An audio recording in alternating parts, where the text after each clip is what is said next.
ஆரம்பிக்கலாமா? திருச்சிற்றம்பலம். ஹர பார்வதி பதே ஹர மகாதேவ. தென்னாடுடைய சிவனே போற்றி, எந்நாட்டவர்க்கும் இறைவா போற்றி.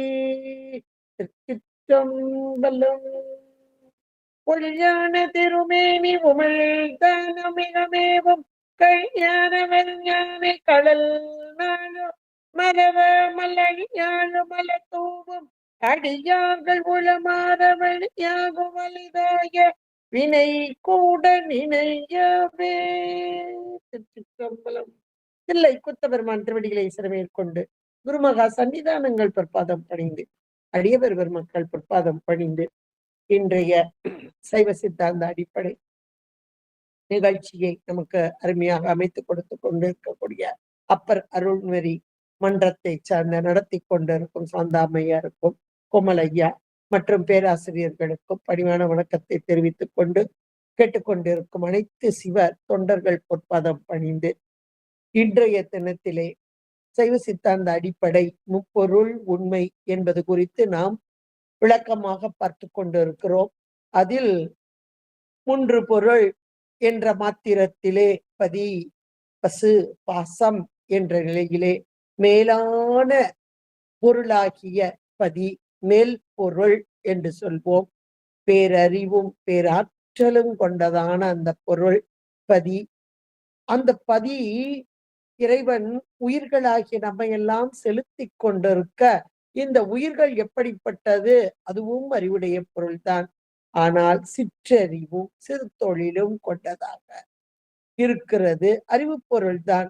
அறிவித்தால் அன்றி அறிய முடியாத ஒரு பொருளாக இது பசு என்று அழைக்கப்படக்கூடியதாக இருக்கிறது.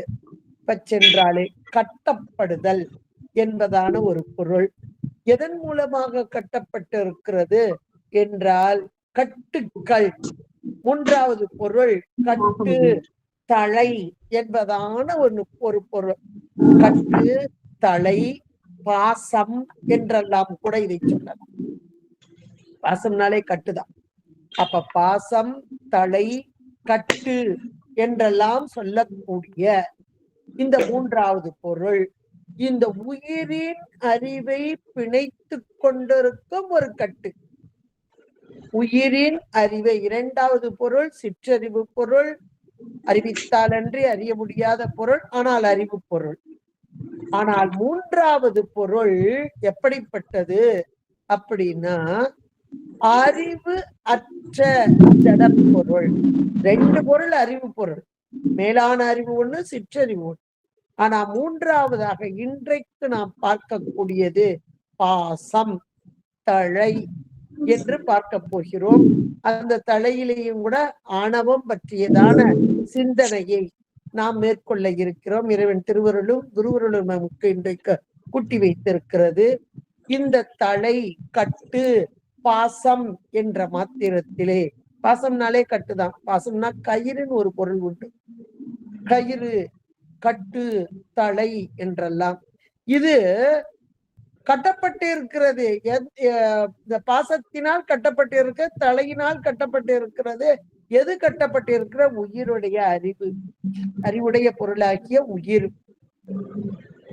அதிலும் இயற்கை கட்டு, இயற்கை குற்றம் என்று ஒரு வார்த்தை. இதை நல்லா மனசுக்குள்ள ஞாபகம் வச்சுக்கோங்க. ஏன் இயற்கை கட்டு அப்படின்னா, என்றைக்கு உயிர் உண்டோ அன்றைக்கே சகசமாக அன்றைக்கே இருக்கக்கூடிய ஒரு கட்டு, அதான் இயற்கை கட்டு என்று சொல்லக்கூடியது.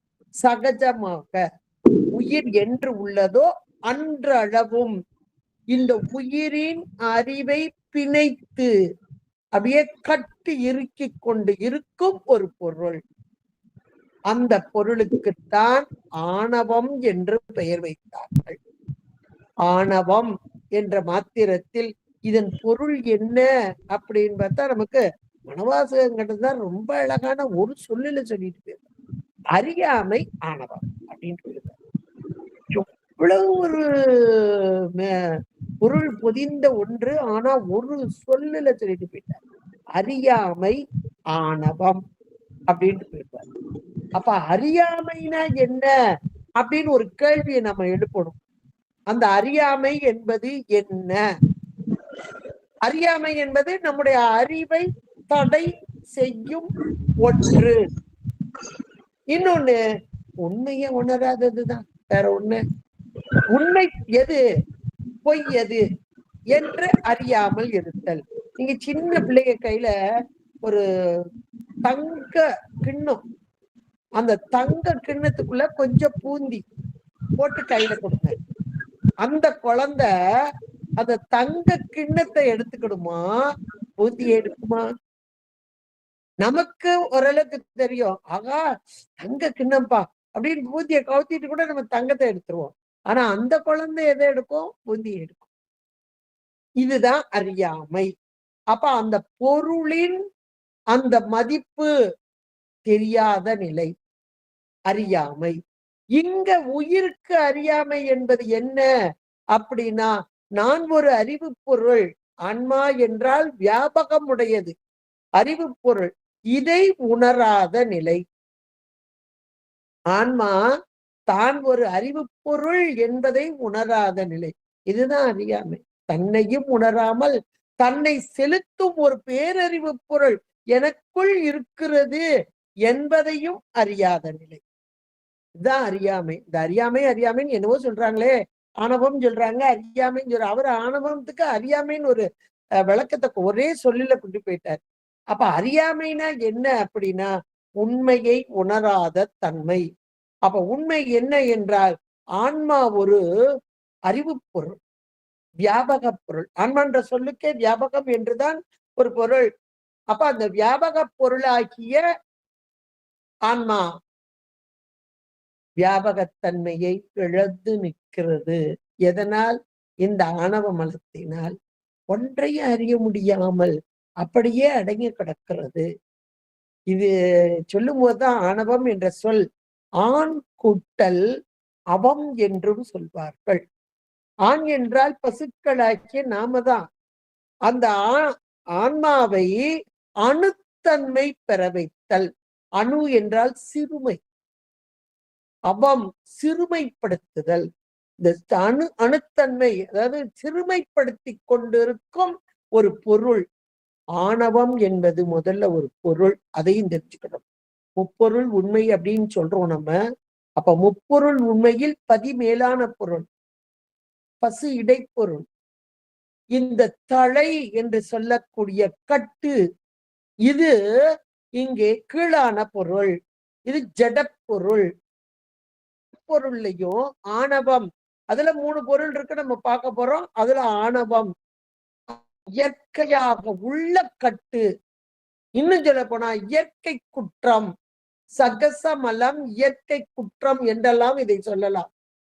இந்த ஆன்மாவை அணுத்தன்மை படுமாறு இது செய்வதால் இது ஆண் அவம் என்று இங்கே சொல்லப்படுகிறது. இன்னும் நம்ம சொல்ல போனா இந்த ஆணவம் அப்படின்றது பொருள் ஒண்ணுதான். ஆணவம் என்பது பொருளால் ஒன்று. ஏன்னா இதுல ஒரு இலக்கணம் இருக்குது. ஜட பொருளாயும், ஒரு பொருள் ஜடமாகவும் பலவாகவும் இருந்தால் அது தோன்றி நின்று அழியும். இது இலக்கணம், ஞாபகம் வச்சுக்கோங்க. இது இலக்கணம். இலக்கணம் என்பது மாறாத தன்மை. இதை அப்படியே டெபினிஷன் எழுதி வச்சுக்கோங்க, மனசுக்குள்ள ஆழமா பதிய வச்சுக்கோங்க. ஒரு பொருள் ஜடமாகவும் பலவாகவும் இருந்தால் அந்த பொருள் தோன்றி நின்று அழியும். அதாவது ஒரு காலத்துல தோன்றும், ஒரு காலத்துல இருக்கும், ஒரு காலத்துல அழிச்சு. நீங்க உலகத்து பொருள் எல்லா ஜடப்பொருளையும் எடுத்து பாருங்க. ஜடப்பொருள் தான் சொல்லிட்டு இருக்காங்க. ஜடப்பொருள் எல்லாம் எடுத்து பாருங்க. எடுத்தீங்கன்னா இப்ப கையில இருக்கிற செல்லே எடுத்து பாருங்க. பல பல பொருள்களால் ஆக்கப்பட்டது. பல பொருள்கள் அதுல இருக்கு. எல்லாருக்குமே அது தெரியும். பல பொருள்களை அப்படி சேர்த்து அதை செய்திருக்கிறார். அப்ப செய்வதற்கு ஒருவன் வேண்டும். அப்ப செய்வதற்கு ஒருவன் வேண்டும். அது தோன்றிய காலம் என்று ஒன்று உண்டு. தோன்றிய காலம் என்று ஒன்று உண்டு. அது ஒரு இருப்பு ஒரு காலம் உண்டு. அப்புறம் மறைதல், தோன்றுதல், இருத்தல், மறைதல். இவ்வளவு அதுல நடக்குது. ஆனால் ஆணவம் என்பது இந்த நம்ம படிக்கிற 3 பொருள்களுமே 2 அறிவு பொருள். 1 ஜடப்பொருள் பார்த்தோம். பாசம் ஜடப்பொருள்னு பார்த்தோம். இந்த பாசத்திலேயும் 3 வகையா இருக்கு. ஆனா அதுல இப்ப ஆணவத்தை நம்ம கையில எடுத்திருக்கோம். ஆணவம் என்பது ஜடப்பொருள். ஆனால் பொருளால் ஒன்று. என்னங்க எல்லா உயிர்லயும் இருக்கு அப்படின்றீங்க. அது பொருள் ஒண்ணுனா எப்படி இருக்கும்? அப்படின்னா பொருள் ஒன்றுதான். அதனுடைய ஆற்றல் எண்ணில்லாதது. எல்லா உயிர்களையும் பற்றி கொள்ளும் ஆற்றல் உடையது. எண்ணில்லாத ஆற்றலை இது உடையது அப்படின்றத நம்ம புரிஞ்சுக்கிடணும். ஏன்னா இது இப்ப ஆஹ் 3 பொருள் நம்ம படிக்கிறோம். முப்பொருள் உண்மை. 3 பொருளும் நித்த பொருள். 3 பொருளும் நித்த பொருள். அதை மட்டும் நம்ம தெரிஞ்சுக்கிட்டா போதும். நித்த பொருள் என்பது என்றும் உள்ள பொருள். எப்படி பதி என்றும் உள்ள பொருள், பசு என்றும் உள்ள பொருள், பாசமும் என்றும் உள்ள பொருள். பாசமும் என்றும் உள்ள பொருள்.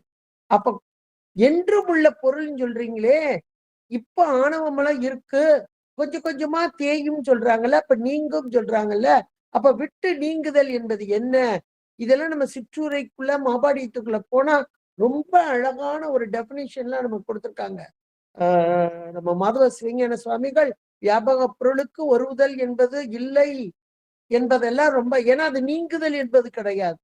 அதனுடைய ஆற்றல் அடங்குதல். ஆற்றல் அடங்கி அதனுடைய காரியம் வெளிப்படாமல் வெற்றல் என்பதாக நம்ம உணர்ந்து கொள்ள வேண்டும். அப்ப 3 பொருளும் நித்த பொருள். இந்த 3 பொருளும் நித்த பொருளாக இருக்கும் போது ஜடப்பொருளாகிய ஆணவம் என்றைக்கு வந்தது அப்படின்னு ஒரு கேள்வியை நம்ம எழுப்பணும். இப்ப ஆணவம் என்பது பொருளால் ஒன்றுன்னு பார்த்துட்டோம். அது நிறைய ஆற்றல் கொண்டது. எல்லா உயிர்களையும் பந்தித்து கொண்டிருக்கும் ஒரு பொருள். பந்தித்து கொண்டிருக்கும் ஒரு பொருள். இதை நம்ம புரிஞ்சுக்கணும். அடுத்தாப்புல இந்த ஆணவம் இதுக்கு நமக்கு விளக்கமா சொல்லணும்னா நீங்க சிவபிரகாசத்தை எடுத்து 20வது பாட்டை கொஞ்சம் பாருங்க. எல்லாத்தையும் இருக்கும் புக்கு. அநேகமா எல்லாரும் சித்தாந்த மாணவர்கள் சிவபிரகாசம் இருக்கும். அதுல 20வது பாடலை பாருங்க. ஏகமாய். ஏகமாய்னு ஒரு வார்த்தை முதல்ல கொடுத்திருக்கிறார். அப்ப ஆணவமல பொருளாய் ஒன்று அப்படின்னு பொருள். தம் கால எல்லைகளில் மீளும் எண்ணறிய சத்தியதாய் இருள் ஒளிர இருண்ட மோகமாய் செம்பில் ஒரு கழிம்பு ஏய்ந்து. இந்த இடத்துல ஏய்ந்து என்பது போல, அது போல என்று பொருள். அந்த இடத்துல இருக்குது. ஏய்ந்துன்றது 3ஆம் வரியில இருக்கு. செம்பில் ஒரு களிம்பு ஏய்ந்து. அது போல ஒரு செம்பு இருக்கு. அந்த செம்புல களிம்பு இருக்கானா இருக்கு. என்னைக்கு வந்துச்சு, எப்படி வந்துச்சு தெரியாது. எப்பவும் இருக்கு. அது போல இப்ப செம்பு பாத்திரத்தை நல்ல பளபளன்னு விளக்கி வச்சுட்டோம்னு வைங்க, எப்படி இருக்கும்? எப்பா தங்க மாதிரி ஜொலிக்குதுப்பா அப்படின்னு நம்ம சொல்லுவோம். நல்ல விலைக்கு வச்சுட்டா தங்க மாதிரி. அப்புறம் மறுநாள் பாருங்க, அப்படியே கொஞ்சம் கொஞ்சமா டிம் ஆகி ஒரு 2-3 நாள்ல திரும்ப அப்படியே ஆயிடும். அப்ப உள்ளுக்குள்ளேயே அந்த பொருள் இருக்கு. செம்பில் ஒரு களிம்பு அந்த செம்புக்குள்ளேயே இருக்கு. அப்புறம் சில ரசாயன மாற்றம், காத்து தண்ணி படும்போது இந்த நிலையானது அதனுடைய தன்மை நிறமானது மாறக்கூடியது. இப்ப செம்பு என்பது நல்ல தங்கம் மாதிரி ஒளிர விடக்கூடிய ஒரு பொருள் தான். ஆனா அதுக்குள்ள இருக்கிற குற்றம், இந்த களிம்பு என்பது ஒரு குற்றம், அதுக்குள்ளேயே இருக்கு. அது இதனை அப்படியே மாற்றிக்கொண்டு நிறத்தையே மாத்திக்கிட்டு. இந்த செம்பு களிம்பாகிறதுக்கு வழியே இல்லையா? இருக்கு. இல்லாமலாம் போகாதுங்க, இருக்கு. அதுக்குத்தான் ரசவாத வித்தை அப்படிம்பா. செம்பை கழிம் செம்பை பொன்னாக்குதல் ரசவாத வித்தை. அதெல்லாம் அந்த காலத்துல இருந்திருக்கு. நம்ம திருவிளையாடற் புராணத்தை எடுத்தீங்கன்னா, பொன்னணையாள் என்ற ஒரு பெண் திருப்பூவனத்துல வாழ்ந்தவ, அவளுக்காக சுவாமி வர்றார், எல்லாமல்ல சித்தரா வர்றார். வந்தபோது உன்னிடம் இருக்கும் செம்பு பாத்திரங்களை எல்லாம் கொண்டு வந்து வைங்கிறார். அதுல அப்படியே தண்ணி தெளிக்கிறார். இதாங்க ரசவாத வித்தை. ரசவாத வித்தத்தை மறுநாள் எடுத்து பாருங்க, அத்தனை செம்பும் பொன்னாக மாறிய. இப்ப பொன்னாக மாறிய பின் செம்பாக மறுநாள் இதா மாறுமா? அதனுடைய கலர் டிமா ஆகாது. பொன்னாகவே மெளிரும். இதே போலதான் அப்ப களிம்பு நீங்குதல் என்ற மாத்திரத்தில் இதே போல அப்படியே கொண்டு வாங்க. உயிருடைய அறிவில் இருக்கும் களிம்பு போன்ற அந்த பொருள் போன்ற எப்படி செம்பை பாழ்படுத்துகிறதோ அது போல உயிரின் அறிவை அதனுடைய அறிவு விளங்காத வண்ணமாக விளக்கம் தெரியாமல் அப்படி அவமாக்கி கொண்டிருக்கிறது. சிறுமைப்பட்டு கொண்டிருக்கும் தன்மையை உயிருக்கு செய்தல். இதுதான் இந்த ஆணவ மலத்தோடைய இயல்பு. ஆணவ மலத்துடைய இயல்பை ரொம்ப அழகா அதுல சொல்லுவாங்க. இந்த உயிருடைய தன்மையை அணுத்தன்மை பெறச் செய்தல் ஆணவ மலம் என்பதாக. இப்ப இந்த ஆணவ மலம் பொருளால் ஒன்று ஜடப்பொருள் அப்படியெல்லாம் நம்ம பார்த்தோம். ஜடப்பொருள் என்ற மாத்திரத்தில் இது தானாக செயல்படுமா? படாது. ஜடப்பொருள் எனக்கு தானா செயல்படாது. ஆனால் மறைத்தலை செஞ்சுக்கிட்டு இருக்குது உள்ள.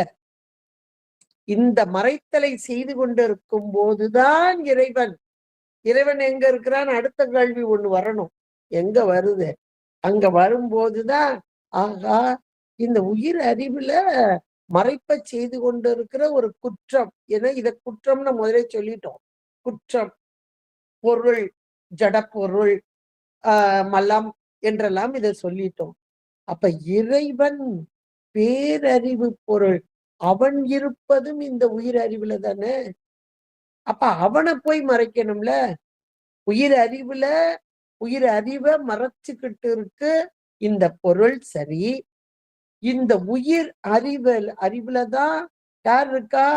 பேரறிவு பொருள் ஒன்று உள்ள உட்கார்ந்து இருக்கு. அப்ப அந்த உயிரை போய் மறைக்கணும் இல்லையா? ஏன் மறைக்கல அப்படின்னு அடுத்த கேள்வி உண்டாகும். உண்டானால் அதுக்குரிய பதில் என்ன அப்படின்னா, ஆணவம் ஒரு ஜடப்பொருள். இது தூலமான அறிவாகிய உயிரை பற்றுமே அன்றி, தூல அறிவாகிய உயிரை பற்றுமே அன்றி சூட்சும அறிவாகிய இறைவனை பற்றும் தன்மை இதற்கு கிடையாது. அவ்வளவுதான். இதை நம்ம தெரிஞ்சுக்கிட்டாலே போதும். இதுக்கு நம்ம உதாரணமா எடுக்கும்போது கடல், வெளி, கடல் நீர், உப்பு. இந்த உப்பு என்ற ஒரு பொருள் கடல் நீரை பற்றி கொண்டு இருக்கும். அப்படியே அப்படியே கடல் நீர் முழுக்க அப்படியே இயைந்து போயிடும். ஆனால் கடல் வெளியை பற்ற முடியாது. இதை போல இதை நீங்க எல்லா இடங்களையும் உவமை இது அருமையான ஒரு உவமை, எளிமையா நமக்கு புரியக்கூடிய ஒன்றாகவும் இங்கே இருக்கும். அப்படிப்பட்ட இப்ப ஆணவ மலம் என்பது ஜடப்பொருளான ஒன்று, உயிர் அறிவை பற்றி கொண்டு இருக்கும் ஒன்று. இதெல்லாம் சரி. இந்த ஆணவம் பொருள் என்று நம்ம பார்த்துட்டோம். பொருள் நல்ல ஞாபகம் வச்சுக்கோங்க, இது ஒரு பொருள் அப்படின்னு பார்த்துட்டோம். அடுத்தாப்புல இன்னொரு கேள்வி, ஆணவ மலம் குணமா குற்றமா அப்படின்னு ஒரு கேள்வி. ஒவ்வொரு கேள்வி எழுப்பும் போதாங்க நமக்கெல்லாம் நிறைய பதில் கிடைக்கும், மனசுக்குள்ளேயும் ஆழமா பதியும். ஆணவ மலம் குணமா குற்றமா அப்படின்னு ஒரு கேள்வியை எழுப்புனா, குணம் என்று சொல்லிட்டோம் அப்படின்னா ஒரு பொருளுடைய குணம் என்றைக்குமே போகாது. குணம் அழிந்தால் குணியும் அழிந்து விடும். குணம் அழிந்தால் குணின பொருள் அழிந்துவிடும். இப்ப பொருள் என்னது? உயிருடைய அறிவுலதான் இந்த ஆணவ மலம் என்ற ஒரு குற்றம் இருக்குங்கிறோம். இது குணம் என்றால் இப்ப முக்தி காலம், பெத்த காலம் அப்படின்லாம் நம்ம பார்க்கிறோம். இப்ப பெத்த காலம்னு வச்சுக்கிடுவோம். பெத்த காலம்னா இப்ப சகல நிலையை நம்ம எடுத்துக்கிடுவோம். ஏன்னா கேவல நிலை இப்ப வேண்டாம் நமக்கு. சகல நிலையை எடுத்துக்கிடுவோம். பெத்த காலம். இப்போ உயிர்ல இந்த ஒரு குற்றம் இருக்கு. ஆனா அப்படியே கொஞ்சம் கொஞ்சமா எத்தனையோ பிறவி சுவாமி கொடுத்து நமக்கு ஒரு முக்தி காலம் என்று உண்டு அப்படின்னு நம்ம நூல் ஆகமங்கள்லாம் ரொம்ப அழகா எடுத்து சொல்லுது. அப்ப அப்படிப்பட்ட காலத்தில் முக்தி காலத்தில் இந்த குற்றமானது நீங்குகிறது. அதாவது மலம் அப்படியே தன்னுடைய வலி ஒடுங்குகிறது. நீங்குகிறதுன்னே தான் சொல்லுவாங்க. ஆனா நீங்குதல் என்பது ஒருவுதல் என்பது அது நித்த பொருள் தானே. அதனுடைய சேட்டைகள் குறைஞ்சு போகும். காரியப்பட்டு வராது. ஆணவத்தின் காரியத்தை எல்லாம் இருபா இருபதுல ரொம்ப அழகா சொல்வார். அதெல்லாம் பார்ப்போம் நம்ம. இப்போ முக்தி காலத்தில் இது நீங்குகிறது. இதனுடைய காரியம் வெளிப்படாமல இருக்கிறது அப்படின்னு நம்ம பார்க்கிறோம் இல்லையா? அப்போ இது குணம் என்றால் குணியும் அழிந்து விடுமே. குணம் என்றால் குணியும். அதனால் இது குற்றமே. நல்ல ஞாபகம் வச்சுக்கோங்க. குண குணி சம்பந்தம். குணினா பொருள். ஒரு பொருளின் குணம். இப்ப நீரின் தண்ணீன்னு எடுத்துக்கோங்க. தண்ணியுடைய குணம் என்னது? குளிர்ச்சி தான். தன் கூட்டல் நீர். சாதாரண தண்ணீர்ன்னு சொல்லுவோம். அப்ப குளிர்ச்சி தான் அதனுடைய இயல்பு. சரியா? இப்போ இந்த குளிர்ச்சி நீங்கு குணம்ன்றது என்னது? இந்த பொருளுக்கு குணம், தன்மை, இயல்பு. இப்ப இந்த இயல்பு நீங்குது அப்படின்னா அங்க தண்ணியே கிடையாது. பொருளும் இல்லை. அப்படித்தானே பொருள்? குணம் நீங்கினால் இந்த குணியும் நீங்கிவிடும். இங்க ஆணவம் என்பது நீங்கும் போது உயிர் நித்த பொருள் இருக்குது. இது காரியப்பட்டு வராது. அதனால் இது குணகுணி சம்பந்தம் அல்ல, உயிரின் குற்றமே. உயிரின் குற்றம் என்பது ரொம்ப அழகா நமக்கு சொல்றாங்க. சரி, உயிரின் குற்றம் அப்படின்னு சொல்லிட்டீங்க இல்லையா? குற்றம் அப்படின்னா இது என்னைக்கு வந்து சேர்ந்தது அப்படின்னு அடுத்த ஒரு கேள்வி. உயிருடைய குற்றம் சரி நாங்க எடுத்துக்கிறோம். இது உயிருக்கு என்னைக்கு வந்து சேர்ந்துச்சு அப்படின்னு ஒரு கேள்வி எடுத்துட்டா, இது நித்த பொருளுக்கு இன்றைக்கு வந்தது என்பது கிடையாது. நித்த பொருள் சொல்லிட்டோம். என்றைக்கு உயிர் உண்டோ அன்றைக்கே இது உண்டு. ஏன்னா இன்றைக்கு வந்தது அப்படின்னா இந்த காலகட்டத்தில் வந்தது அப்படின்னு ஒரு கேள்விய எந்த காலகட்டத்தில் வந்தது அப்படின்னு ஒரு கேள்வி எழுப்பி பாருங்க. அப்படி இந்த காலகட்டத்தில் வந்ததுன்னா ஏன் இந்த காலகட்டத்தில் வந்துச்சு? காரணம் என்ன? காரணம் ஒரு பேர் வரணும் இல்லையா? ஏதாவது ஒரு காரணம் இருந்தா தான் இந்த பொருள் அங்க வந்து சேர முடியும். இந்த காலகட்டத்துல வந்துச்சு அப்படின்னா அதுக்கு காரணம் சொல்லணும். அப்ப காரணம் என்ன? காரணம் எதை சொல்வது? சரி, அடுத்தாப்ல இப்ப கேவல நிலைன்னு ஒண்ணு, சகல நிலை ஒண்ணு, சுத்த நிலை ஒண்ணு, 3 நிலை இருக்கு ஆன்மாவுக்கு. கேவலத்துல ஆணவம் உண்டா? உண்டு. முழுமையான மறக்க செய்தி. சகலத்துல உண்டா? உண்டு. சுத்தத்தில் அடங்கி இருக்கிறது அப்படின்னு நம்ம பார்த்துட்டோம். இது எந்த காலகட்டத்தில் உண்டானது அப்படின்னா, இந்த காலகட்டத்தில் உண்டானதா அப்படின்னா, ஒரு காலகட்டம் அப்படின்னா முதல்ல இல்லாம இருந்து ஒரு காலத்துல வந்துச்சுன்னு சொல்லும். எந்த காலத்துல வந்ததுன்னு ஒரு கேள்வி வந்தா அப்ப முதல்ல இல்லாம இருந்தது எங்க? உயிர் அறிவுல. இந்த ஆணவம் இல்லை என்றால் உயிர் எப்படி இருக்கும்? சுத்த நிலையில இருக்கும். சுத்த நிலையில தானே இருக்கும். யோசிச்சு பாருங்க ஒரு நிமிஷம். அப்படி நிறைய யோசிக்கணும். கேட்கறது கொஞ்சமா இருக்கணும். யோசிக்கிறது நிறைய இருக்கணும். அப்பதான் சித்தாந்தம் ரொம்ப தெளிவா நமக்கு புரியும். இது ஒரு எந்த காலகட்டத்தில் வந்தது அப்படின்னு ஒரு கேள்வி எழுப்பும் போது முதல்ல இருந்தது அப்படின்னா என்னைக்கு உண்டோ இருந்ததுன்னா பிரச்சனை இல்லை. இல்ல இந்த காலத்துல வந்ததுன்னா அப்ப முதல்ல இல்லாம இருந்து ஒரு காலத்துல வந்ததுன்னு ஒரு கேள்வி வரும். முதல்ல இல்லாமதான் இருந்துச்சு, அப்புறம்தான் வந்துச்சு இந்த காலத்துல அப்படின்னு சொன்னோம்னா இல்லாத இருந்த காலம் எது? அது அந்த உயிருக்கு சுத்த நிலை. சுத்தமான ஒரு உயிர்ல இந்த ஆணவம் வந்து சேர்ந்ததுன்னா ஆணவம் ஒரு ஜடப்பொருள். பார்த்தோமா? ஜடப்பொருள். அப்ப இந்த ஜடப்பொருள் தானா வர முடியாது. எல்லாருக்கும் தெரியும் ஜடப்பொருள் தானாக செயல்படாது. இப்ப 3 பொருள் நம்ம படிச்சுட்டு இருக்கோம். 2 அறிவு பொருள், இது ஒரு ஜடப்பொருள். இந்த ஜடப்பொருள் ஒரு காலகட்டத்தில் வந்தது அப்படின்னா முதல்ல இல்லாம சுத்தமா இருக்க ஆன்மாவுக்கு இது வருது அப்படின்னு பொருள். அப்ப வருதுன்னா இத இது ஜடப்பொருள் தானா வர முடியாது. யாராவது கொண்டு வந்து சேர்ப்பாங்க. யார் கொண்டு வந்து சேர்ப்பாங்க? இன்னும் 2 பொருள் இருக்கு. ஒண்ணு சாமி, இன்னொன்னு உயிர். சுத்தமா இருக்க உயிர்ல இந்த ஜடப்பொருள் துன்பத்தை தரும் ஜடப்பொருள் தான் ஆணவம். அப்ப துன்பத்தை தரும் ஜடப்பொருள ஆன்மா போய் எடுக்குமா? ஏன்பா இருக்கிற கஷ்டம் காடாது, இந்த கஷ்டத்தை வேற நான் வந்து சமக்கணுமா? சொல்லுவோம் இல்லையா? சாதாரண மொழியில கஷ்டத்தை போய் நம்ம போய் வாங்குவோமா? ஏதாவது விலை கொடுத்து வாங்குமா? இல்ல விலை இல்லாம கொடுத்தா கூட வாங்குவோமா? விலையே வேண்டாம், நான் காசு தரேன், இதை வாங்கிக்கன்னு சொன்னா கூட வாங்குவோமா? ஏன் இந்த கஷ்டம் எனக்கு வேண்டாம்ப்பா சொல்லுவோமா?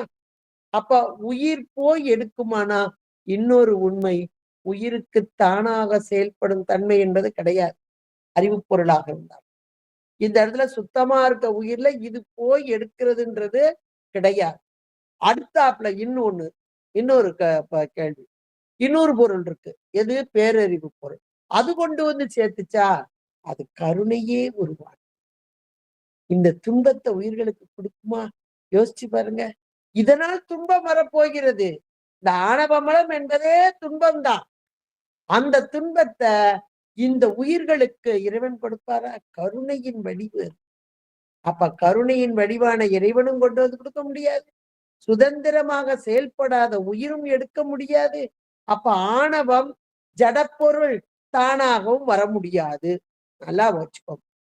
அப்ப ஆணவம் என்பது இந்த காலத்தில் இந்த நேரத்தில் இப்படி வந்தது அப்படின்னா வந்தது என்பது கிடையாது. என்றைக்கு உயிர் உண்டோ அன்றைக்கே இந்த ஆணவமும் உண்டு அப்படின்றத தெளிவா நம்ம புரிஞ்சுக்கலாம். இந்த வார்த்தைகள் மூலமாக தெளிவாக புரிந்து கொள்ளலாம். இப்படிப்பட்ட ஆணவம் நம்ம பார்த்துட்டோம். அப்ப இடையில் வந்தது கிடையாது. இடையில் வந்தது என்பது கிடையாது. இங்கேயே இருக்கும். எங்க? உயிருடைய அறிவிலேயே. என்றைக்கு உயிர் உண்டோ அன்றையில இருந்து இருக்கக்கூடிய இது குணமா குற்றமா? குற்றமே. குணம் அன்று. உயிரின் குற்றம். அது என்றைக்கு உணது சொன்னதுனால இயற்கை குற்றம் என்பதாக. இந்த ஆணவ மலத்தின் தன்மை என்னன்னு பார்த்தோம்? அறியாமை. அறியாமை என்பது என்ன? தன்னை அறிவு பொருளாகிய ஆன்மா தன்னையும் தன்னை செலுத்தும் தலைவனையும் இன்னும் பிற பொருள்களையும் இந்த பொருள் எனக்கு நன்மை தரும், இந்த பொருள் எனக்கு தீமை தரும் என்று பிரித்து அறிய முடியாத அந்த அறிவு தடைப்படுதல். அதான் அறியாமை. ஒன்றையும் தெரியாமல் இருத்தல். அதனாலதான் இதுக்கு பெயர் இருள் மலம். இருள் மலம் என்னைக்கு வந்து தெரியாது, இயற்கையாவே இருக்கு. அதனால இயற்கை குற்றம். சகசமலம் ஆன்மாவை அணுத்தன்மை பெறச் செய்வதால் ஆணவம். அது போக இது எந்த ஒன்றையும் அறிய முடியாமல் செய்வதால் இதற்கு இருள் மலம், சகசமலம், இருள் மலம் என்றெல்லாம் இருக்குது. இருள் அப்படின்னாலே நமக்கு தெரிகிற புற இருள். நமக்கு நல்லா தெரியும் புற இருள். ஏன்னா நமக்கு இப்ப கண்ணால பாக்குறத வச்சுதான் இப்போ கருதி அறிகிறது. இதெல்லாம் என்ன பொருள்னா 3 பொருள் தன்மையை பத்தி பார்த்துட்டு வர்றோம். நம்ம பதிய கண்ணால பார்க்க முடியுமா? முடியாது. பசுவை பார்க்க, உயிரை பார்க்க முடியுமா? முடியாது. பாசத்தை பார்க்க முடியாது, அதுவும் முடியாது. அப்போ கண்ணால் காண முடியாத ஒரு பொருள், அது 3 பொருளுமே கண்ணால் காண முடியாத 3 பொருள். அதுல பாசம் என்பது இந்த தலை கட்டு, அதுல ஆணவம். இந்த ஆணவம் கண்ணால் காண முடியாது. அப்படிப்பட்ட ஏற்பட்ட ஆணவம். இது இருளான ஒன்று. இப்ப புறக்கண்ணால் பார்க்கக்கூடிய ஒரு இருளை பார்க்கிறோம். வெளியே இருளா இருக்கு. ஒரு அறையில இருளா இருக்கு. அந்த அறைக்குள்ள போறோம். போன மாத்திரத்துல முதல்ல கால் தட்டுது. ஐயோ என்ன கிடந்ததுன்னு தெரியலையே. தெரியல, பொருள் தெரியல. ஒரு நாற்காலியோ என்னவோ தடக்கு. அது கால் தட்டிட்டு அப்படியே அந்த இடத்துல கால் அடிபட்டுட்டு. அதுக்கப்புறம் போறோம். அங்க ஒரு கயிறு கிடக்கு. அது தெரியல, கால்ல தட்டுப்படுது. ஐயோ என்னவோ தெரியலையே, பாம்பு மாதிரி இருக்கே அப்படின்னு மாறி தெரியுது. முதல்ல ஒண்ணுமே தெரியல, தட்டணும். அடுத்து அந்த அடுத்த பொருள் கயிறு. ஆனா அது பாம்பாக மாறி திரிவாக. இப்படி புற இருள் கொண்ட, அதாவது வெளியே இருக்கிற ஒரு இருள். இந்த இருள் ஒரு இடத்தில் பொதிந்து இருக்கும்போது அந்த இருளினால் ஒன்றையும் அறியாத நிலை ஒன்று மாறி திரிபு உணர்வாக உணர்வது. அறியாத நிலை, ஒரு தட்டி கீழே விழுகு போறோம், நாற்காலி இருக்கிறதே தெரியா. மாறி கயிறை பாம்பாக மாற்றி தெரிதல், இது திரிபு உணர்ச்சி. அப்ப இந்த இருள், புற இருள் இருப்பதால் இவ்வளவு நடக்குது. இதே போல அக இருள். அப்ப அக இருள் என்பது என்ன என்றால், நம்மால பார்க்க முடியாது உள்ள இருக்க இருளை. ஆனா அந்த இருள் ஒன்று உண்டு. எங்கே இருக்கிறது? உயிரின் அறிவிலே. இத உமாபதி சிவம் ரொம்ப அழகா சொல்றார். ஏன்னா உமாபதி சிவாச்சாரியார் திருவருட்பயன்ல 10 அதிகாரத்துல முதல் அதிகாரத்துல உண்மையை சொன்னார்.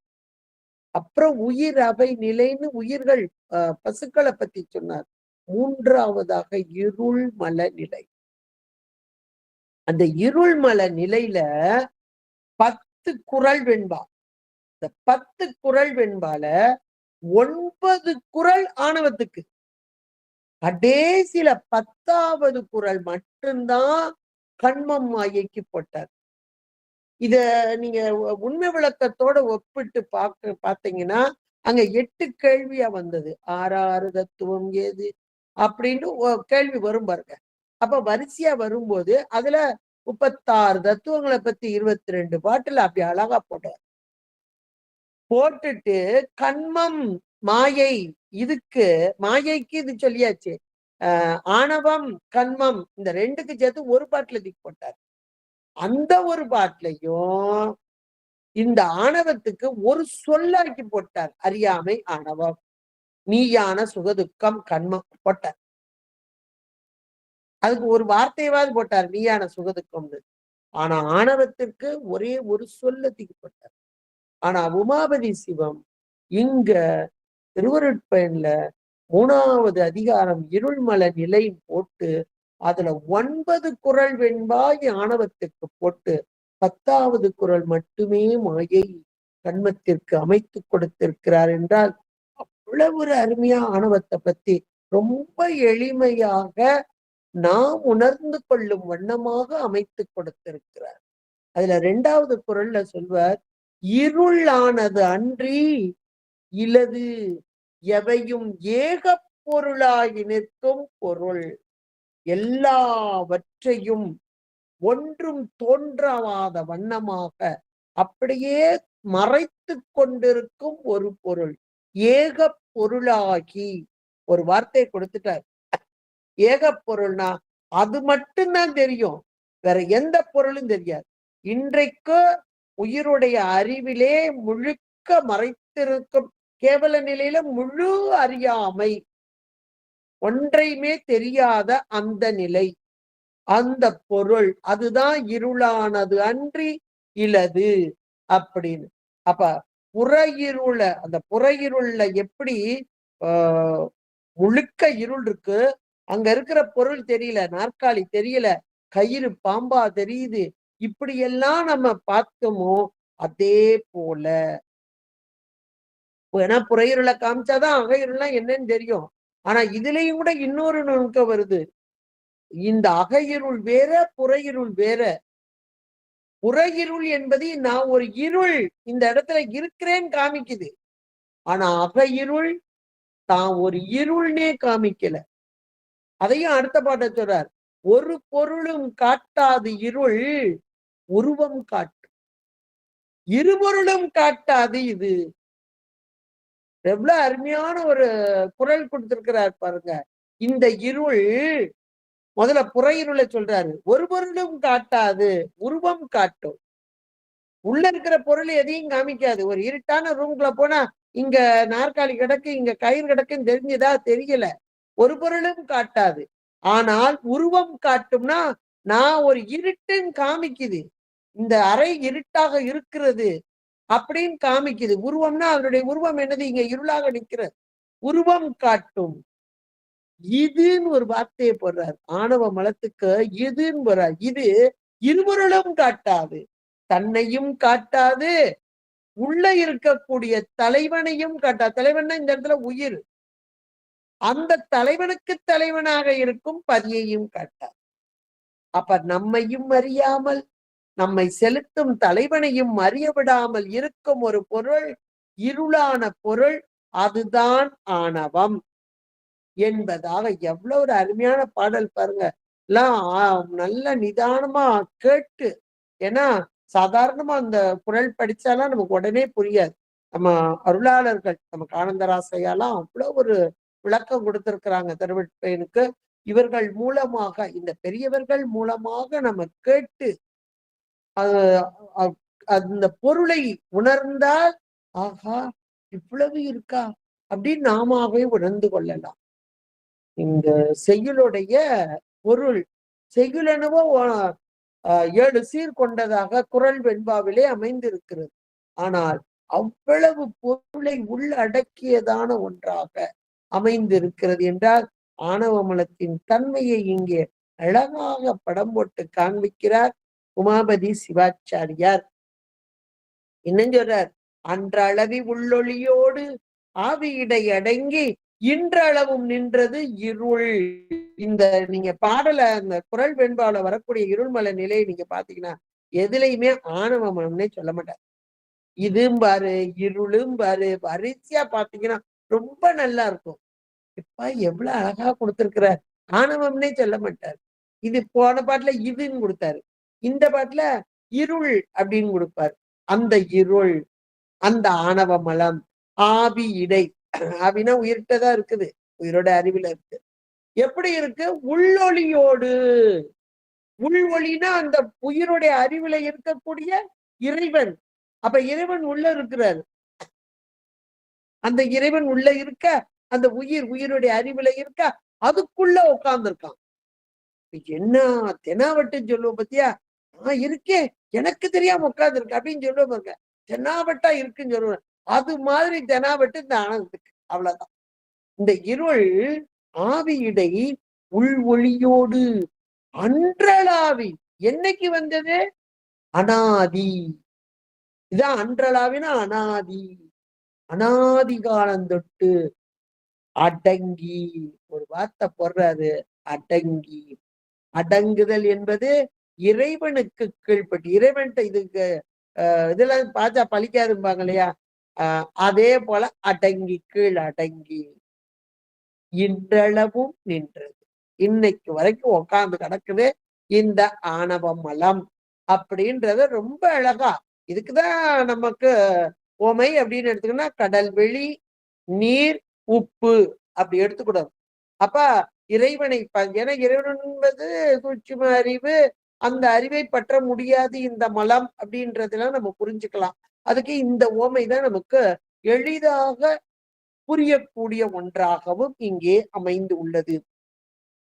அதை சொல்லும் போது இந்த ஆணவத்தை பத்தி இவர் நம்ம உமாபதி சிவத்தின் வழியாகவே வந்தோம்னாலே ரொம்ப அருமையா அடுத்தாப்புல சொல்றாரு. இந்த ஆணவத்தை முதல்ல இருளுன்னாரு. இப்போ அடுத்த பாட்டுல 25ஆம் பாட்டுல இருள் பாவை அப்படிப்பார். பெண்ணாக. நம்ம சைவ சித்தாந்தத்துல ஒரு சிறப்பு என்ன தெரியுமா? அம்மையை பெண்ணாக சொல்லுதல். இறைவன் தோடு உடைய செவியன் வேயுரு தோழி பங்கன் அப்படின்னு அம்மையை பெண்ணாக, அதாவது இறைவனுடைய கருணை தான். அந்த கருணையை அம்மையாக்கி, அந்த அம்மையை பெண்ணாக்கி பார்ப்பது என்பது ரொம்ப சிறப்பு நம்மகிட்ட சைவத்துல. சரி, ஒரு பெண்ணு. அடுத்தாப்புல உயிர்களாகிய நமக்காக சுவாமி இறங்குறார். அப்படி இறங்கி வரும்போது இந்த ஆணவமலத்தை நீக்கிறதுக்காக ஒரு பொருளை சேர்க்க போறாரு. அதை நம்ம அடுத்தாப்புல பார்ப்போம். மாயைன்ற ஒரு பொருள். இந்த மாயை இதையும் பெண்ணாக பறிக்கிற ஆற்றல், இதையும் ஒரு பெண்ணாக. இன்னும் நம்ம உள்ள போனோம்னா இந்த ஆன்ம தத்துவம், அஸ்தமாயின் தத்துவங்கள், இதெல்லாம் மோகினி, இதெல்லாம் பார்க்கலாம். அப்ப அது ஒரு மோகினினா பெண்ணு தானே, மயக்குதல், அது ஒரு பெண்ணு தானே. யோசிச்சு பாருங்க. அப்ப மாயை ஒரு பெண்ணுன்னே நம்ம எடுத்துக்கணும். சரியா? அப்ப அம்மை ஒரு ஆற்றல் சக்தி, அவள் பெண்ணாக, மாயை ஒரு பெண்ணாக, அடுத்தாப்புல இந்த ஆணவத்தையும் பெண்ணாக, ஆணவத்தை பெண்ணாக சொல்றார் பாருங்க உமாபதி சிவாச்சாரியார், எவ்வளவு அழகா, இருள் பாவை அப்படின்னு. அந்த இருள் பாவை என்பது, பாவைனா பெண்ணு. இந்த பெண் எப்படிப்பட்டவள்? ஒவ்வொரு பெண்ணும் ஒவ்வொரு விதமா நம்ம சொல்லப்படுகிறது. சரியா? நீங்க அருணகிரி பெருமானுடைய பாடல்கள்லாம் எடுக்கும்போது நிறைய பெண்களை புணர்ந்து புணர்ந்து அப்படின்னு தன்னைத்தானே, அதாவது அந்த தவறுகளை எல்லாம் தன் மீது ஏற்றி சொல்லுது. இது ஒரு வகையான நைச்சியான பாவனை அப்படின்னு சொல்லுவாங்க.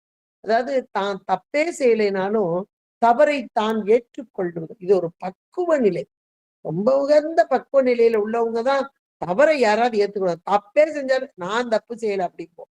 இது ஆணவத்தோடைய காரியம்.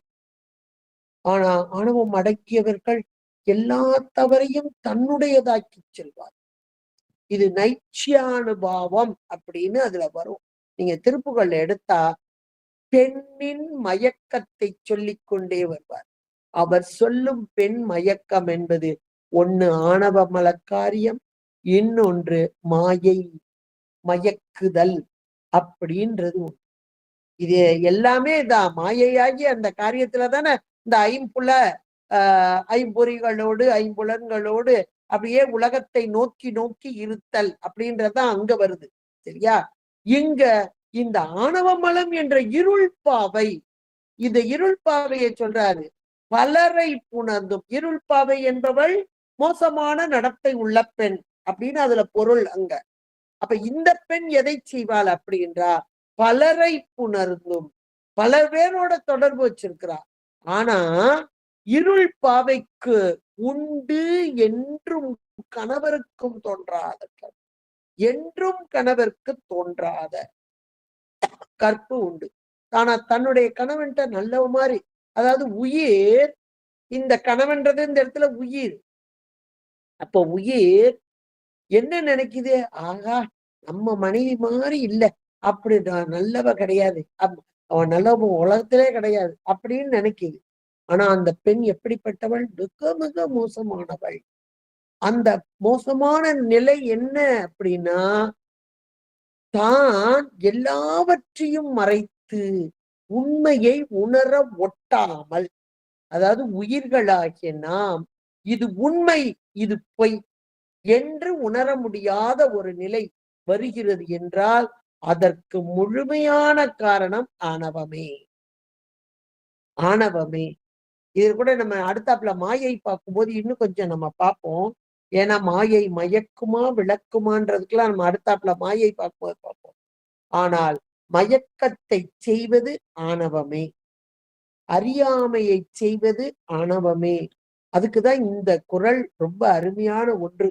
அடுத்த பாட்டிலையுமே உணரும் பன்மொழிகள் என் உணரும் பான்மை தெரியாத தன்மை இருள் ஆர் தந்தது. இருள் ஆர் விகுதி போட்டுக்கிறார்.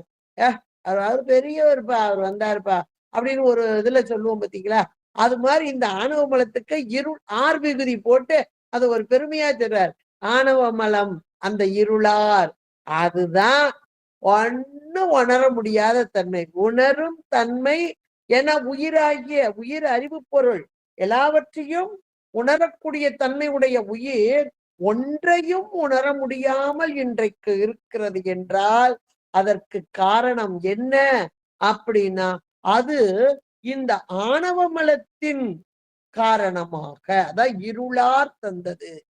அப்ப உயிர் ஒரு அறிவு பொருள். இந்த அறிவு பொருள் ஒன்றையும் உணர முடியாத நிலைக்கு காரணம் அந்த உயிர் அறிவிலே இருக்கும் ஒரு குற்றமே. அந்த குற்றம்தான் சகசமலம் இயற்கை குற்றம் என்று சொல்லப்படக்கூடிய ஆணவம். இது பொருளால் ஒன்று, ஜடப்பொருள். இந்த ஜடப்பொருள் ஆற்றலோ அளவு கடந்தது, அளவு கடந்த ஒன்று. இந்த ஆணவத்தோடைய சக்தியை சொல்லும் போது 2020 நமக்கு ரொம்ப அழகா சொல்றார். அது அடுத்த வகுப்புல நம்ம அப்படியே பட்டியல் போட்டு பார்க்க போறோம். நம்ம ஆணவத்தின் காரியம் என்ன அப்படின்றது. ஏன்னா உயிருடைய இன்னைக்கு செயல்பாடுகளுக்கெல்லாம் நம்ம இப்போ சகல நிலையை பார்ப்போம். ஏன்னா கேவல நிலை என்பது ஒண்ணுமே தெரியாத முழு மூடம். அப்படி இருக்கும்போதுதான் உயிருக்கு கொஞ்சம் விளக்கம் கொடுப்பதற்காக மாயை என்ற ஒரு பொருளை சுவாமி கூட்டுறார். அப்படி கூட்டும் போது நம்ம சைவ சித்தாந்தத்துல சொல்லக்கூடிய பொது சிறப்பு, அது எல்லா பொருளுக்குமே பொதுவும் பார்க்கிறோம், சிறப்பும் பார்த்திருக்கோம். பதியிலையும் பொது இயல்பு, சிறப்பு இயல்பு, அதாவது தடத்த இலக்கணம், அப்புறம் சொரூப இலக்கணம் அப்படின்னு பார்த்தோம். அப்ப தடத்தம் என்பது பிற பொருள்களோடு கலந்திருக்கும் போது அதனுடைய தன்மை, இயல்பு, அதுதானே பொதுன்னு பார்த்தோம். இது உயிர்களுக்கும் பார்த்தோம். இறைவனுக்கு பதிக்கு பார்த்தோம், உயிர்களுக்கும் பார்த்தோம். சொரூப இலக்கணம் என்ன, தடத்தலக்கண பொது இயல்பு என்ன அப்படின்றத நம்ம பார்த்தோம். இப்ப உயிர்களுடைய தன்மையை பார்க்கும்போது பிற பொருளோட பொது என்பது பிற பொருளோடு இணைந்திருக்கும் போது அதனுடைய தன்மை, இயல்பு. இப்ப பிற பொருள்கள் போது உயிருக்கு சுவாமி கூட்டி வைக்கிற மாயை, கண்மம், அதனோட சேரும்போதுதானே தனு கரணம், இந்த புவனத்தில் போகம், புவன போகம் இதெல்லாம் சேருது. அப்ப அந்த நேரத்தில் அதனுடைய இயல்பு என்ன, உயிருடைய இயல்பு என்ன அப்படின்னு நம்ம பார்த்துட்டோம். இப்போ ஆணவத்துக்கு வாங்க. இப்ப ஆணவத்தை பத்தி படிச்சுட்டு இருக்கிறோம்.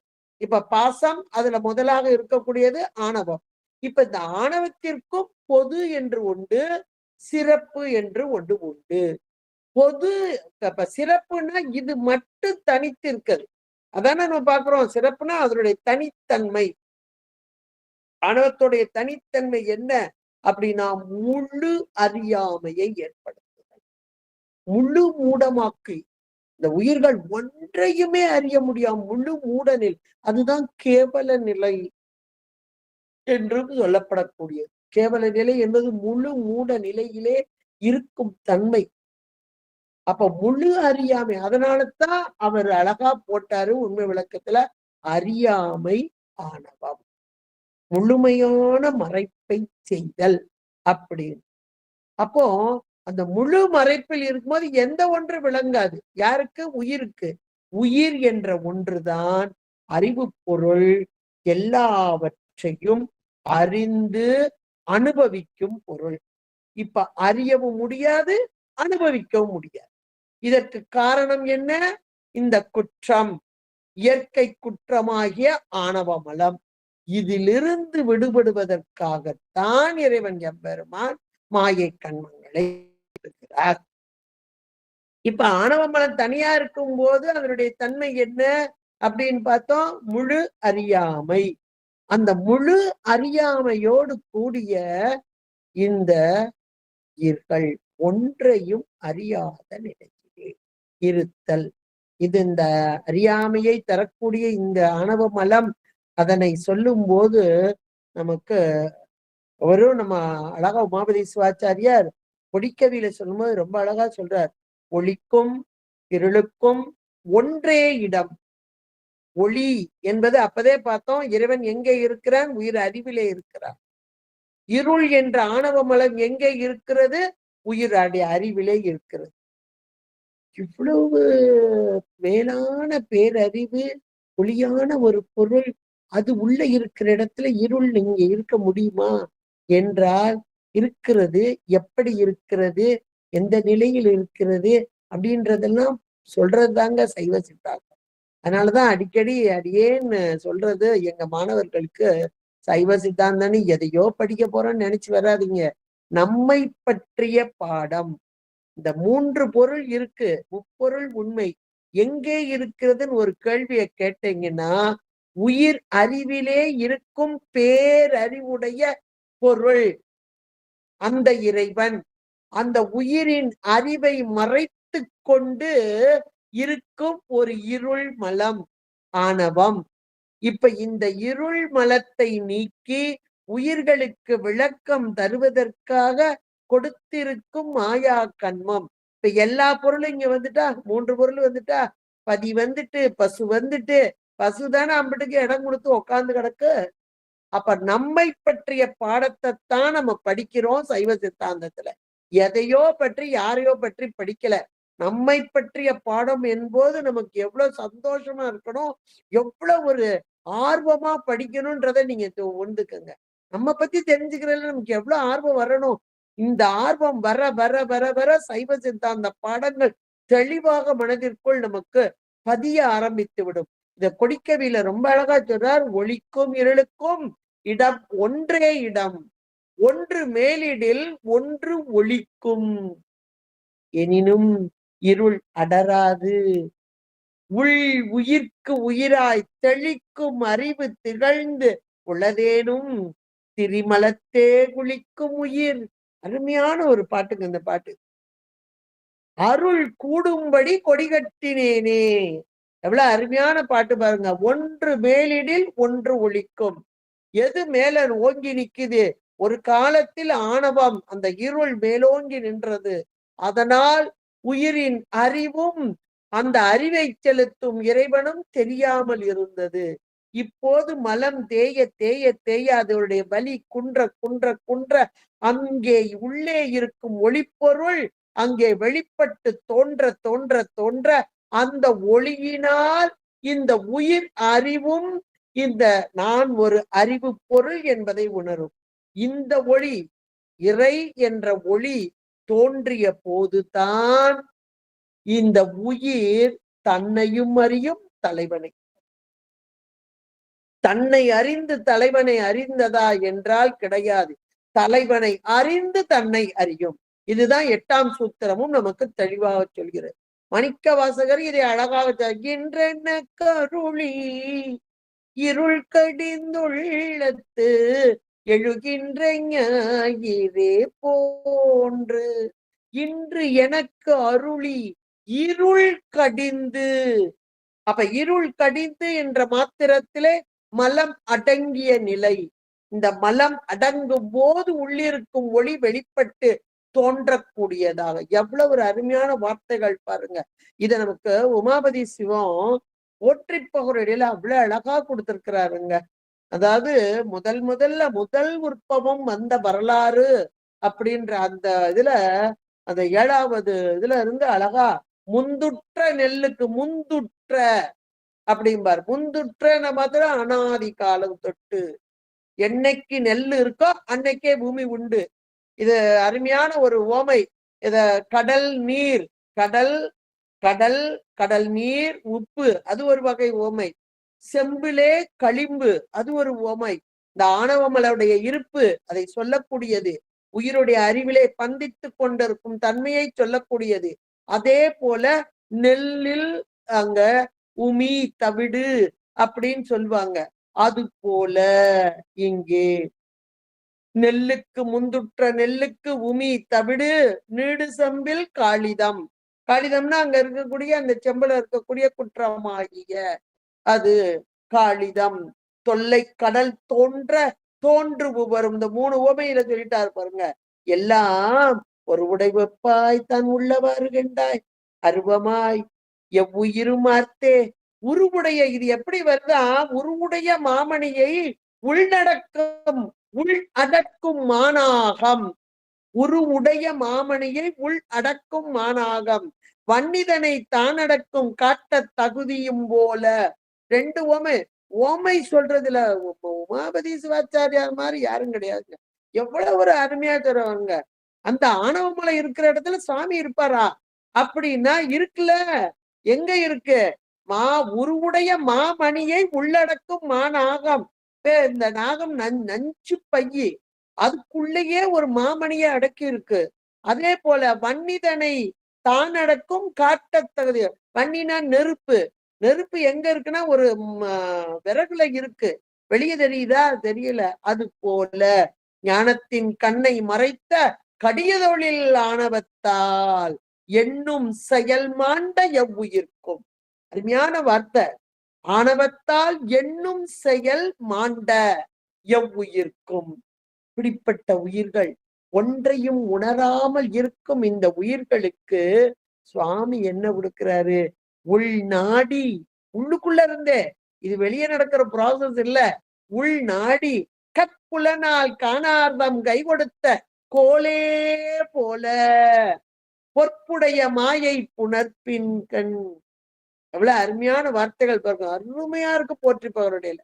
அப்படியே ஆணவத்தை சொல்லி, ஆணவத்தின் காரணம் ஆணவம், இங்கே காரியமாக மாயை, மாயையின் காரியங்கள் கூட்டி வைக்கப்படுகிறது என இருள். ஒரு இருளை போக்குவதற்கு எது வர வேண்டும்? ஒளி வர வேண்டும். அந்த ஒளிதான் இந்த மாயையின் காரியமாக தத்துவங்களாக கூட்டி வைக்கப்படுகிறது என்பதை ரொம்ப அழகான அதுல சொல்றார்.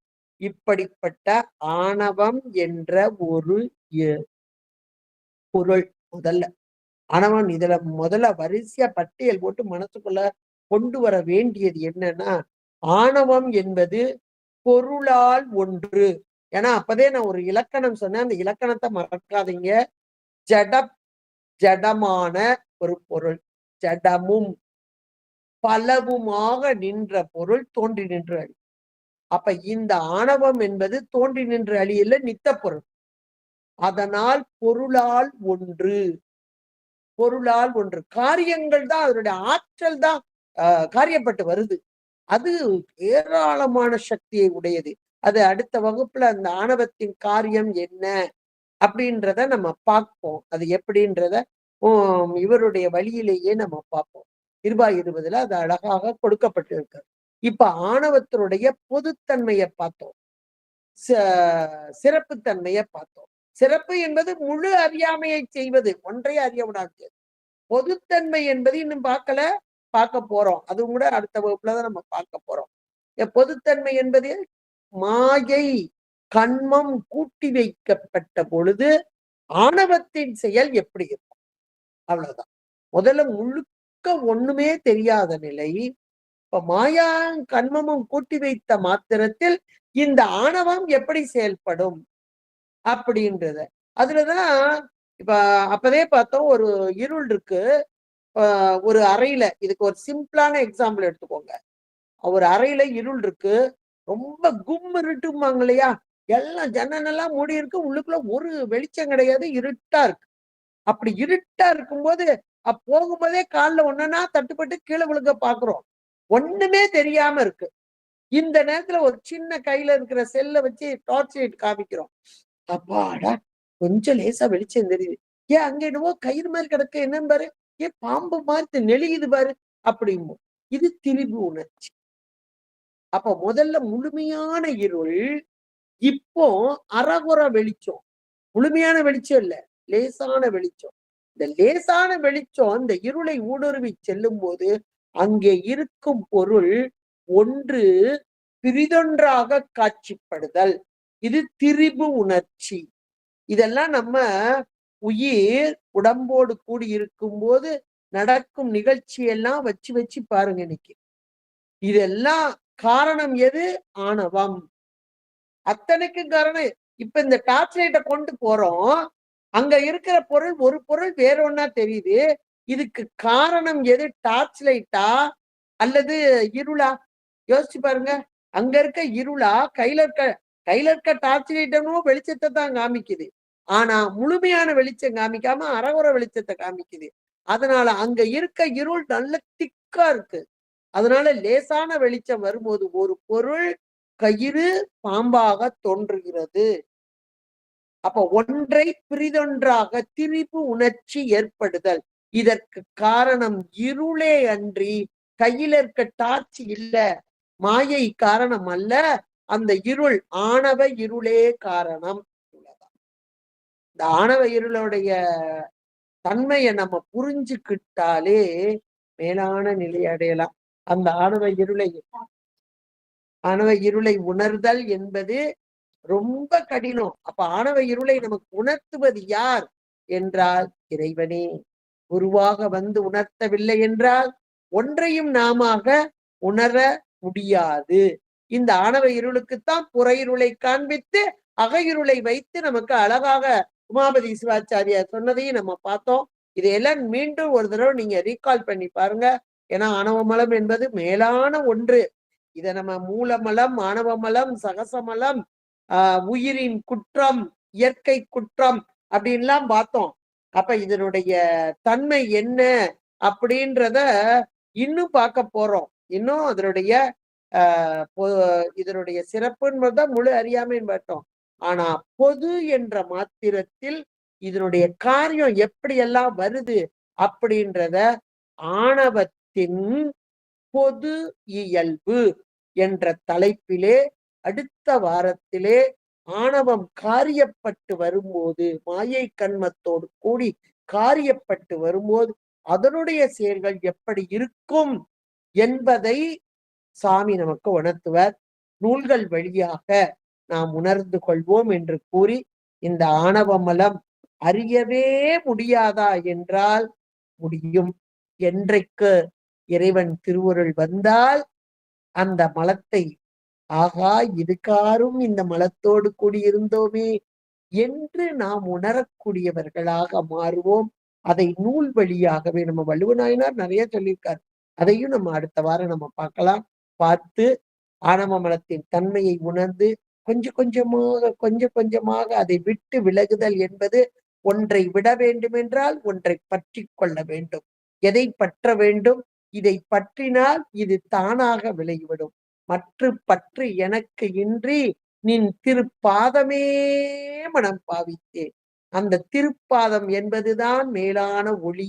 இந்த இருள் அடங்க வேண்டுமென்றால் அந்த ஒளியை பற்றி கொண்டால் இருள் தானாக ஒன்று மேலிடில் ஒன்று ஒளிக்கும் என்ற உமாபதி சிவத்தின் வாக்கிற்கு இணப்ப இந்த ஒன்றை நாம் பற்றி கொள்வோம்.